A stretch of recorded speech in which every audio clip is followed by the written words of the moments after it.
안녕하세요. 네, 오늘 이 시간에도 류마티스 관절염 환자분에 대한 이야기를 좀 나누려고 합니다. 우리가 보통 B형 간염이 이제 질환으로 앓고 계신 분이라든가 아니면 뭐 중이염이라든가 축농증, 어떤 세균성, 바이러스성 감염이 돼 있는 경우에 질환으로 이제 고생하고 계시는 과정에서 류마티스 관절염의 진단이 됐을 때 정말 어려운 상황에 처하게 되는 것 같아요. 왜냐하면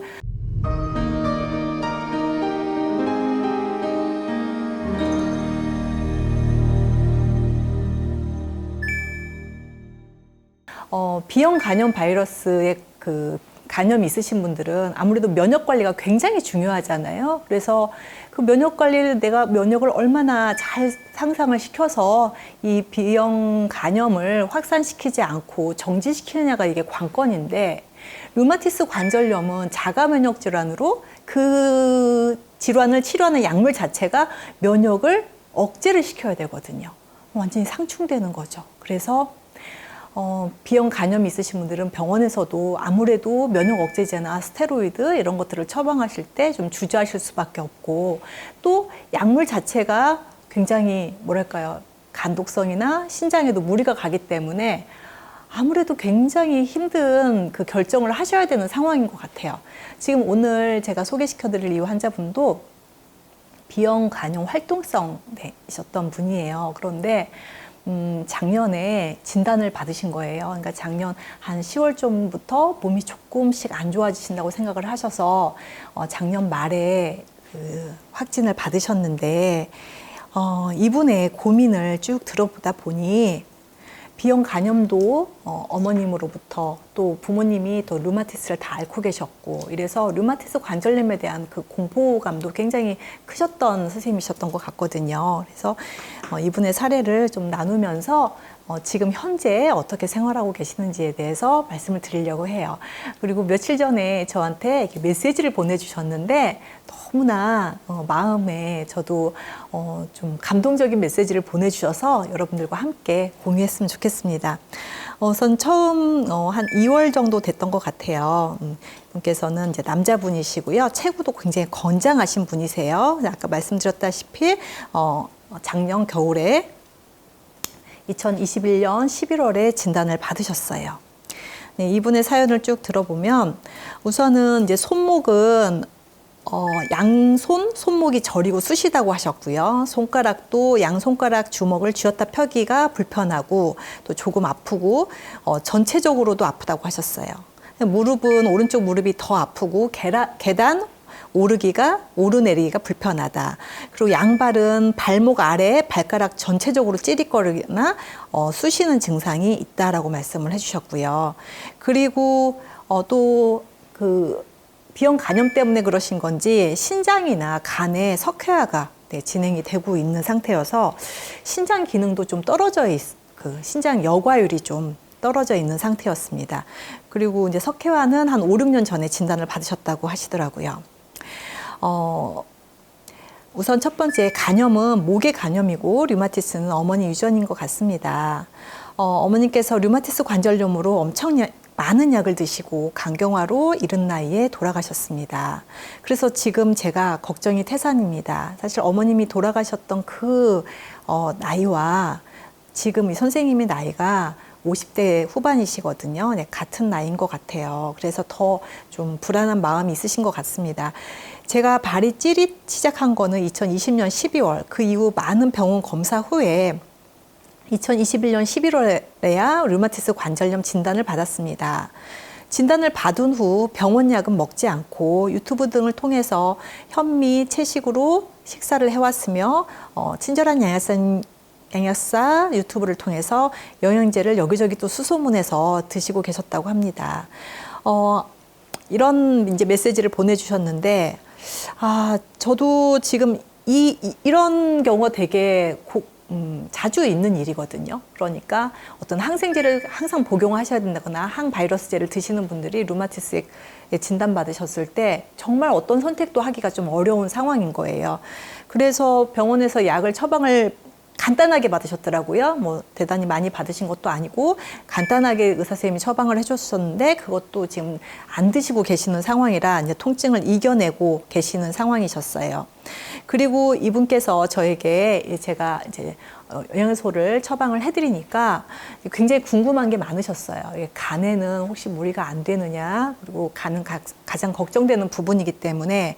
그런데 이제 저는 사실 이 루마티스 관절염 관리를 해드리면서 항상 추적 관찰하는 부분이 간 기능, 신장 기능에 대한 부분이거든요. 왜냐하면 루마티스 관절염 환자분들은 항상 약물을 드시고 계시기 때문에 병원에서도 2, 3개월에 한 번씩 간 기능, 신장 기능을 계속 추적해서 관찰을 하고 있어요. 그래서 저도 계속 보고 있는데 실제로 저한테 관리를 받으시는 분들이 간이 손상이 가거나 신장이 손상되는 경우는 정말 단 한 분도 안 계셨고요. 오히려 간이나 신장에 좀 무리가 있거나 좀 안 좋으신 분들이 오히려 그게 더 개선되는 사례들을 또 앞서서도 많이 말씀을 드렸는데요. 개선되는 걸 알 수가 있습니다. 그래서 저도 환자분과 항상 그 피검사 결과지가 나오면 저한테 보내주시고 저랑 같이 공유하는 거를 원칙으로 하고 있습니다. 그래서 이제 아주 긴 메시지로 제가 여러 가지 말씀을 드렸고, 또 전에 그 비형 간염으로 고생하셨던 분들이 다른 질환으로 관리받고 계시다가 비형 간염이 오히려 그 활동성 바이러스 수치가 줄어드는 사례까지도 좀 자세하게 설명을 드렸더니 좀 마음이 좀 많이 안정을 찾으신 것 같더라고요. 그래서 이제 요런저런 약들을 이제 제가 보내드렸고요. 그리고 나서 한 달 정도가 지났습니다. 약사님, 오랜만에 연락드립니다. 현재 몸 상태는 큰 변화 없이 손발은 저리고 찌릿찌릿합니다. 한 달 동안 제제를 드셨지만 별 효과가 없으셨다. 이제 이런 말씀을 하시고 계시는 거예요. 네, 아직은 조조강직도 있고 특히나 취침 전에 통증이 가장 심하다. 그리고 생활이 불편함은 그리 심하지는 않으실 정도는 됐다. 이렇게 말씀을 해주셨고요. 그런데 제가 다른 영상에서도 많이 말씀을 드렸는데요. 진단 받으시고 한 2개월에서 3개월, 4개월 사이에요. 굉장히 심해지시는 분들이 많으세요. 그러니까 초기에는 조금 안 좋다 이런 정도에서 진행을 하시다가 시간이 지날수록 더 심해지시거든요. 그래서 온몸에 전신으로 퍼집니다. 그러니까 좀 오래 되셔가지고 안정권이 찾으신 분들보다 오히려 초기 진단 받으셔서 통증이 심하지 않으셨던 분들이 2, 3개월 내에 굉장히 통증이 심해지시는 걸 볼 수가 있기 때문에 제가 관리를 해드릴 때도 초기지만 그 통증이 그리 심하지 않지만, 그리고 또 혈액 수치가 그렇게 높지 않지만 처음에는 좀 고용량으로 관리를 해드리는 걸 원칙으로 하고 있습니다. 그렇지 않으면 이 밀려드는 이 염증을 방어할 수가 없거든요. 그래서 초반부터 처음 시작할 때부터 혈액 검사를 이제 추적 관찰을 하기 시작했습니다. 간은 꽤 좋은 상태로 유지하고 계셨고요. 뭐 GPT 11, 17 이 정도로 나오고 있었으니까요. 그런데 그 GFR이라 그래서 신장 여과율, 그러니까 여과를 할 수 있는 그 기능 검사가 있는데 이게 64 정도가 나왔어요. 실제로 건강하신 분들은 한 90, 100이 넘어가는 경우도 많은데요. 정상 범위는 최소한 60은 넘어야 된다. 이제 이렇게 보고 있는 게 64 정도 나왔고요. 근데 이분이 그 RF 수치도 그렇게 높지 않고 CRP나 ESR도 그리 높지 않았는데 항 CCP 항체라 그래가지고 또 이것도 류마티스 관절염 항체의 종류거든요.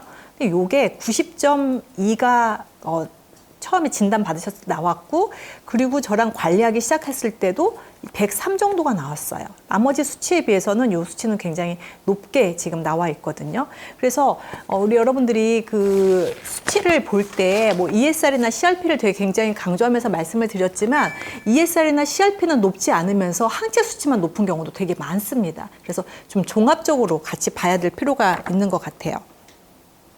그래서 한 달 정도가 지났고요. 그리고 나서 또 혈압이 있으시다고 하시더라고요. 그래서 혈압약을 드시고 계시는데 요즘에 점점 더 혈압이 높아져서 그 혈압약을 한 단계 더 올려서 지금 드시고 계신다고. 그래서 제가 루마티스 관절염 영양소에 미네랄, 마그네슘이 들어가고요. 오메가3가 고용량으로 들어가면 제가 고혈압 설명을 드릴 때도 두 가지 영양소가 혈관을 잘 이완시키고 또 혈관의 유연성을 좋게 해서 혈압을 안정화시킨다고 말씀을 드렸다시피 이분도 같이 들어가 있기 때문에 혈압도 한번 계속 관찰을 하기 위해서 혈압 체크를 매일 해주시라고 말씀을 드렸더니 오전에 한 번, 오후에 한 번 이렇게 계속 매일 체크를 하고 계세요.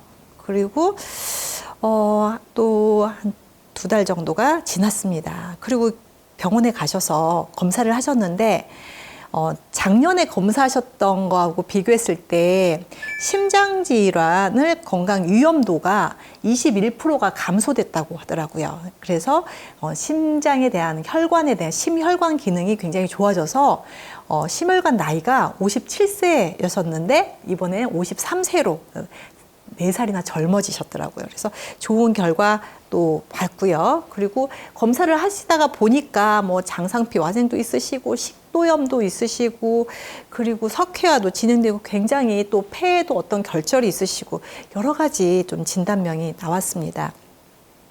이걸 동시에 다 할 수는 없지만 제가 계속 관찰해드리고 싶은 거는 간의 수치에 계속 건강한지 이런 것들을 보고 싶었거든요. 그래서 지금 간 수치도 AST가 17, ALT가 18로 아주 건강한 상태, 감마지피트도 21로 나왔습니다. 아주 건강하게 보통 고용량의 영양소가 들어가면 간에 물이 되는 거 아니에요? 신장에 물이 되는 거 아니에요? 이렇게 걱정을 하시는데 이분 같은 경우에 간에 굉장한 예민한 상태에 있는 분이라 하더라도 이렇게 간 수치가 매우 좋은 상태로 유지하는 것을 알 수가 있습니다. 그리고 또 한 달이 지났는데요. 저한테 이런 메시지가 왔습니다. 더 나빠진 것도 아니고 더 좋아진 것도 아닌 것 같아요. 이렇게 말씀을 해주셨어요. 네. 그런데 처음에 진행할 때 한 2개월, 3개월 정도 지났을 때 어느 정도 정체기가 됐다면 저는 좋아지셨다. 이렇게 말씀을 드리고 싶고요. 그리고 혈압약 또 혈압 체크한 걸 계속 보내주고 계세요. 그리고 나서 지금 한 3개월 정도가 지났는데 한 달에 한 5번 정도는 진통제를 복용하고 계신다 이렇게 말씀을 하셨어요. 사실 제가 자연요법을 한다고 해서 면역 억제제나 진통제나 이런 것들을 터부시하는 사람이 아니거든요. 아플 때는 드셔야 돼요.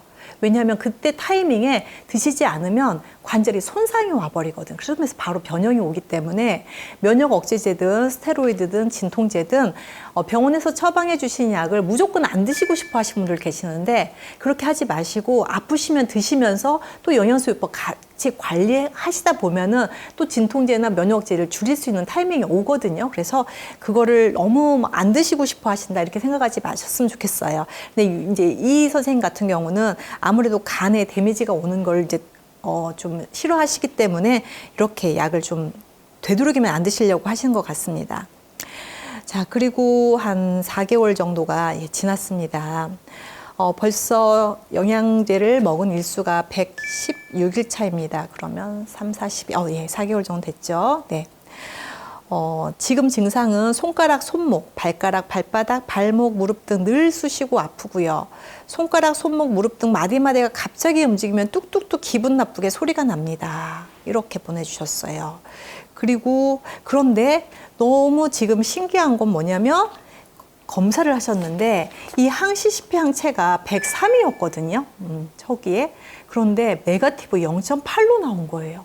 이 검사 결과가 잘못됐나 이런 생각을 하실 정도로 어쩜 이렇게 수치가 갑자기 좋아졌고 사실 뭐 다른 수치들도 CRP 같은 것도 0.03 아주 정상 범위로 왔고요.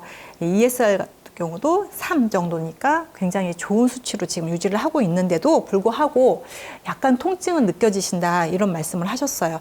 그리고 이분께서 되게 운동하시는 거 좋아하시는데 제가 항상 말렸거든요. 뭐 골프도 좋아하시고 자전거 타기 절대 그런 거 하지 마시라고. 나중에 건강해지시면 얼마든지 하실 수 있으니까 지금은 관절을 보호해야 되고 거의 요양한다 생각하시고 몸을 아껴주시라고 항상 말씀을 드립니다. 그래서 이렇게 통증을 좀 느껴지시는 것도 운동 때문에 그러신 건지 실제로 염증 때문에 그러신 건지 좀 관찰을 해보시라고 말씀을 드렸습니다. 그리고 나서 지금 한 4개월 정도가 더 지나서요. 혈압 체크를 계속 보내주셨는데 최근 들어서 혈압이 전달보다 훨씬 좋아졌습니다. 제가 혈압 체크를 봐도요, 이제 거의 약을 드셔도 정상 범위가 아니셨거든요. 그런데 지금은 뭐 120에 80, 111에 79까지 나올 정도로 120을 넘어가지 않는 날들도 있고, 뭐 넘어간다 하더라도 130 정도. 그전에는 막 140에 그 이완기 혈압이 거의 100까지도 올라간 적이 많았거든요. 혈압은 네, 지금 좋아지고 있습니다. 그리고 이제는 조금 좋아지셨는데 선생님이 좀 이제 또 지루해지시기도 하고 또 약간 불안해지기 시작하셨나 봐요. 약사님 안녕하세요. 자꾸 고민거리가 있어 카톡 보냅니다. 병원약 먹어야 되나 안 먹어도 되나 참 고민이 많습니다. 안 먹어서 나중 문제가 되는 건 아니겠지 하면서도 걱정이 듭니다. 요즘 때론 많이 아파서 병원약 먹은 적도 있는데 한 달에 3번에서 4번 정도입니다. 요즘 증상은 큰 변화는 없이 발가락, 발목, 손가락, 손목 계속 조금씩 쑤시고 찌릿도 합니다. 무릎은 계단 내려갈 때 아파서 등산은 지금 전혀 할 수가 없고요. 걷는 것도 최소화하고 있습니다. 이렇게 보내주셨어요. 그래서 저도 좀 유전적인 요인도 있고 또 초기이다 보니까 이렇게 좀 잘 안 잡히는 경우도 있고요. 지금 약을 전혀 거의 드시지 않는 거나 마찬가지이기 때문에 조금 더 시간이 걸리겠다 생각을 하고 있었습니다. 그리고 나서 한 보름 정도가 지났어요. 메시지를 보내주셨는데 보름 전에 보내주셨던 지금 방금 전 그 메시지를 저한테 보내고 나서 하루 이틀이 지났는데 갑자기 몸이 가벼워진다고 느껴지셨다는 거예요. 약사님, 기적이 일어났습니다. 공격이 멈췄어요. 감사드립니다. 너무 감사드립니다. 어찌 이런 일이 나한테 기적이 생기나요? 나에게 이런 기적이 생기나요? 상황이 이렇습니다. 지난 15일 너무 아프기도 하고 그래서 인생 정리해야 되나 해서 약사님께 카톡 보낸 적이 있습니다. 그리고 지난 일요일 19일 아버지 첫 기일이라 산소 다녀왔습니다. 아버지도 돌아가시기 전 1년은 류마티스 관절염으로 손발이 다 틀려서 걸을 수가 없어서 요양병원에 계시다가 돌아가셨거든요. 그래서 아버지 생각이 자꾸 나서 나도 나중에 아버지처럼 될 것 같아서 미리미리 준비하려 했습니다. 너무 슬픈 사연을 보내주셨네요. 그리고 이번 주 월요일 아침에 일어났는데 손에 강직이 없는 거예요. 손가락 손목이 너무 편해서 기분이 살 것 같은 거예요. 그래 좀 더 지켜보자 해서 하루 종일 편안하고 찌릿거린 거 수심이 전부 사라진 거예요. 이게 뭐지? 며칠 더 지켜보자. 그래서 오늘이 4일차. 계속 찌르고 쑤시는 공격이 완전 멈추고 잔류 통증만 있는 기분입니다. 공격이 완전 멈춰섰어요. 아이고 세상에나 아픔이 없어요. 잔류 통증만 있어요. 오늘 이 기쁘고 기쁜 소식을 우리 약사님께 전하고자 우선 카톡 제일 먼저 보냅니다. 류마티스 관절염 완치는 불가능하다는데 제가 완치가 된 것 같아요. 지난번 병원 검사할 때 항시 CP 항체가 103에서 0.8로 병원에서 받고 잘못 검사했나 그렇게 생각되었는데 사실이었나 봅니다. 약사님 저 지금 안 아파요. 안 찌릿거리고 안 쑤셔요. 너무 감사합니다. 그리고 언제 한번 뵈러 가겠습니다. 저를 살게 했으니 평생 제 건강 책임지셔야 합니다. 이렇게 보내주셨어요. 제가 이 메시지를 받고 저도 너무나 기뻤습니다. 근데 사실은 이게 끝이 아니고요. 어느 순간에 단계가 올라가는 단계가 있거든요. 그런데 이 안정적인 단계에 딱 한번 올라가는 게 되게 의미가 있는 거고요. 또 약간 오르락내리락을 하실 거고요. 그러다가 좀 통증이 있을 때도 있고 없을 때도 있을 거예요. 그래서 제가 보니까 어느 정도는 계단식으로 이렇게 개선 과정이 지나가는 거 아닌가 이런 생각이 들거든요. 어느 정도 딱 좋아졌다가 또 유지를 하잖아요. 그럼 또 되게 많이 지루해 하세요. 지금 잔류 통증이 좀 있다고 말씀을 하셨잖아요. 그런데 지금까지 몇 개월 동안 느꼈던 그런 느낌이 아니라 정말 몸이 가벼운 상태라고 하셔서 제가 이제 통화를 했습니다. 그리고 제가 여기서 지금 불과 한 5개월? 5개월 조금 넘었거든요. 5개월밖에 안 됐는데 6개월 정도 됐나 봐요.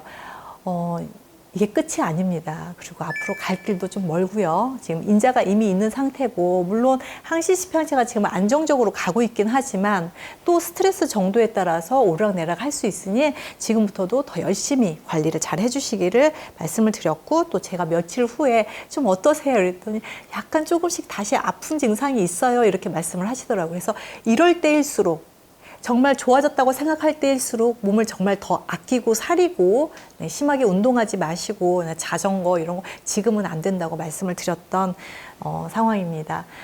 이제 지금 좀 긴 시간 말씀을 드렸는데요. 환자분들마다 이렇게 스토리가 좀 다를 수는 있습니다. 그런데 나의 케이스가 꼭 제가 오늘 말씀드렸던 케이스와 너무 다르다 이렇게 많이들 문의를 하시는데요. 사실 개인차가 있을 수 있고요.